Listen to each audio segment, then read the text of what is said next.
I'm Jim Collison, and this is the Wellbeing at Work with CliftonStrengths podcast recorded on March 9th, 2022.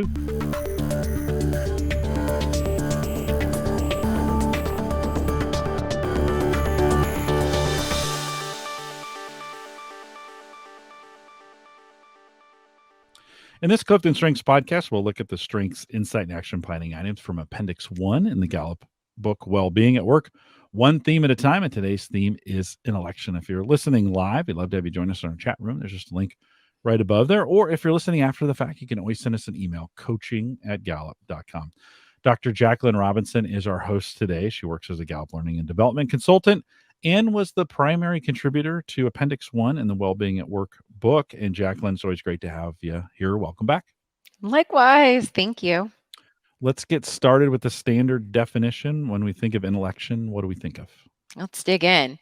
People that lead with the intellection theme are characterized by their intellectual activity. They're introspective and appreciate intellectual discussions. I have a lot of theme envy, but no one's ever accused me of this. So let's just get that out in the open before we start. As we think about this theme definition, how does it relate to you and how does it relate to others? I think about this relating to you as spending time each day engaging in a book, mindfulness activities, or even a movie in which you learn a thing or two. That can feel ideal to you. So whatever you do, it's carving out time in a day for some solitude that truly keeps you at your best. How it relates to others, because of your scholastic insights and that desire to engage in more deep and meaningful discussion, you have a natural way of asking a question or bringing up an insight that has individuals and teams stop to reflect more deeply. I always think about it as the, wow, I never thought about that kind of reaction that you end up getting from individuals and teams. The silence in the room and everybody goes, it's like, whoa. You just took it there. I didn't think about that. That is your superpower. Yeah, it's great. When I was in college, one of my best friends, high in intellection, and I could give him a problem to think about and forget that I even had the conversation because, I do that. And he'd come back 2 or 3 days later and remind me and then tell me what he thought about it. And it was super helpful because I'd be like, oh, yeah, I totally forgot I even asked you to do that. And then he would have all these things that he thought about it. And it was really, really great. I really learned to appreciate that in him and figured out ways to work together on that, so it was pretty cool. We are spending this series thinking about well-being. And so let's look at this theme first, maybe as it's thriving and then maybe as it's struggling. Thriving is when you have the freedom to reflect and spend time in solitude. It's this time that allows for thoughts to flow, for ideas to come together, and processes, actions, or even upcoming conversations to be thought through. Those high in intellection will sometimes think through the conversation they want to have with somebody. So that's what I mean by these conversations here. And then in terms of struggling, if you're not afforded time in the day to process information or thoughts or ideas or your to-do list, it could feel unsettling and a bit anxiety ridden. So this can be compounded even more if the environment's loud and busy. And those are the types of things that could really lead someone high in intellection to struggle. Or distracting. I know that borderlines a little bit on focus, but distracting, not conducive to that time that's needed or whatever, however that fits in, right? And in some of that or maybe related stress associated with it, right? Of not being able to be in the right frame of mind from that. So it is a good sort because with focus, you might want that quiet time so you can go deep and intentional into your work. But with intellection, that quiet time allows you to have solitude, which is the need, so that you can just process your ideas and thoughts or whatnot in your mind, or just find a source of relaxation and not hyperstimulation. I love that insight. No, that's again, and this is an area I have very little insight into. So thank you for doing that. In the back of the book, we cover by each of the 5 well-being elements. We talk about these themes, are great resources for folks who want to dig in on it. You've chosen one for us today. What do you have? We have. So career well-being. This one comes up often in the workplace. And so I think it's just key to maybe hit on this topic today. But with someone with intellection, look for opportunities to give this person the freedom to reflect and to use their full intellectual ability. So they'll appreciate the time to noodle on new information, people, or processes, before putting ideas and opinions together on how to proceed. So I share that with managers, with colleagues, with family members when you hear that. Mm. I did that just a couple times today. I had a problem. I had a text analytics problem that I needed kind of solved, and I reached out to four folks that I know who have that. I Nice. was like, "Hey, could you just think about this for a second?" And some I couldn't even talk to, so I just left them a message so they would be able Mhm. to hear that or read it. And I fully expect them. They'll get back to me in a couple days. It's one of those kinds of things. Just plant some seeds and Yes. be like, "Hey, just think about this for me." And they're Yes. all trusted. I mean, they're all trusted friends that they know what I'm doing. They know my gig. That's a great So best practice too. You're like, "Just yeah, think about this for me," or noodle on you're not pressuring them to have the answer right then and there. I love yeah. that you are planting those seeds and that's the way you refer to it Yeah, as. take your time. Take your time. I need some well, and Mhm. part of the arranger allows me to get a lot of those things going on at the same time. So I Mhm. can be throwing those seeds out in a variety of places for folks who then can single track because I don't have any ability I to single love that. track, right? Mhm. I just don't. I need others to single track for me. And so it's just become a really, for me, the having that network around me of folks that I know I can go to get that done has been super helpful, especially during the pandemic. That has been That's really, brilliant. it's been really, really key. And it's actually been a place where teams, I'm not a big fan of that, but Mhm. teams has really helped because we can IM each other. And that never worked before the pandemic. It was either email or I don't know. That's true. But now IM works internally, Mhm. from a corporate standpoint. So that's pretty cool. They probably don't appreciate me pinging them, but they're thinking about other That's things. what that do not disturb is for, though. Like I know it's red, but I ignored it, right? So Don't we all? Jacqueline, as we think about intellection and how it can be, speaking of it, how it can be used to Yes. support others, let's talk a little bit about that. Yeah, so if you're a manager or you're leading a team, with your uncanny ability to take a topic and go quite deep with it, considering information that might not have surfaced yet for others, you can formulate questions that get your team members to think about something in a new and enlightening way.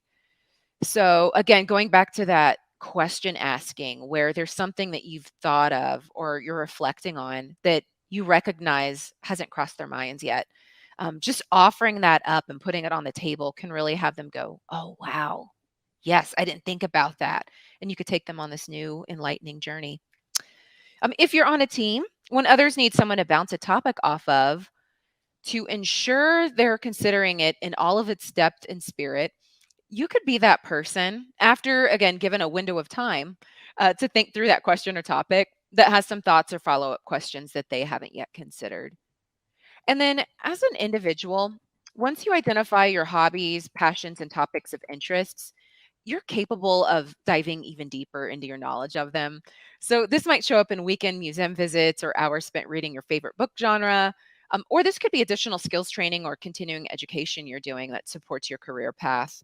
So, I think it's just remembering that, bringing Mm, that back to the surface, and mm, then mm. identifying and spotting how you can invest in that further. Yeah, no, I love it. I think that's some great advice there. In Appendix 2, we've got some framework to kind of think this through. A very simple framework for you, can be used Mhm. as an individual, can be used as a coach in a coaching session. Walk us through that with one of these themes. Yes. So, with Intellection, ask yourself, how can I apply my passions and interests to organizations in my community? Mm, Ask your team members, how does the work we do every day have an impact on our communities? You might already have some answers to that, but sometimes people just need the extra, they need someone to just kind of bring that out and call it out to have them think a little bit more deeply. How is the work I'm doing every day impacting the community? How is that mm, connected to a mm, larger mission or purpose? And then taking action, serve as volunteers or board members for organizations that are important to your team. So after resurfacing some questions about what is important, how are we contributing, you might actually identify a community that you all can contribute to. mm, mm. I love that. As we think of, it's March 2022, Hmm. special times. I think we thought we'd be in a different spot today. You might be listening to this 4 or 5 years from now and have some Yes. insight, hopefully, have some insight. But how do you think we can use from a well-being perspective and just that, how do you think we could use intellection? Those with high intellection Mhm. could serve the greater good in this. I've noticed those high in intellection when it comes to crisis situations, they Mhm, can help people get really centered. mhm, Um, they help them recognize, gosh, I'm seeing this right now and I'm trying to even figure out myself how I want to frame it up. But they help people just have some time to kind of express what they're going through or what their mhm, thoughts might be because again they do like that deep meaningful conversation and they'll allow people to just let that kind of breathe out in the open and they might ask a question that takes them deeper and I think so that's one part of it just as we think about mhm. what the team might be going through. But then they also are pretty knowledgeable in what's going on in the world or within that crisis situation, particularly if it's of interest. And so, if other people on the team are really interested in knowing more, pulling them in, helping them go deeper in a particular area of interest that they might have, or saying, Oh, I just read this, and then I read this article as well. Mhm, mhm. Not to be confused with input, but they'll go really deep on a topic and say, "This is what I'm hearing," or "Have you thought about it from this perspective?" They'll offer up some questions that help people go, "Oh, I see. I see what's happening and how that might impact X or how that might Yeah. impact Y." So I think they're really good to have around because people can sometimes have some oversight and they don't quite recognize that they're not hitting the nail on the head. People high in intellection can help teams and managers and even the organization say, you need to put this in writing or have you thought about this Mhm, because this is how it's going to mhm. impact us on a larger level. We need Yeah. to take this deeper than we have. It's a little too surface. I love that. It causes me I'm constantly moving and thinking on my feet, and Mhm. there are times I need a well thought through position, a well thought through doesn't mean I need to agree with it, but Yeah. I appreciate a well thought through, thoughtful, right? Mhm. Conversation, discussion, information, Yes. like, that I appreciate that, and oftentimes I'm when I recognize it, I really, really, really crave it. You're like, Mhm. "Well, okay. Oh, I found someone. Tell me more, because I won't spend the time doing it, right?" It's true. They help you feel like you can be really authentic and genuine in that moment of crises or in that moment of, "Oh, we gotta take this and go deep with it." They might be the person that offer up the town hall to say, "This is gonna give us an opportune moment to just Yeah. have an enriching, meaningful conversation, and maybe we'll have some key actions and takeaways at the end, which would be Mhm. beneficial." Yeah. No, right on.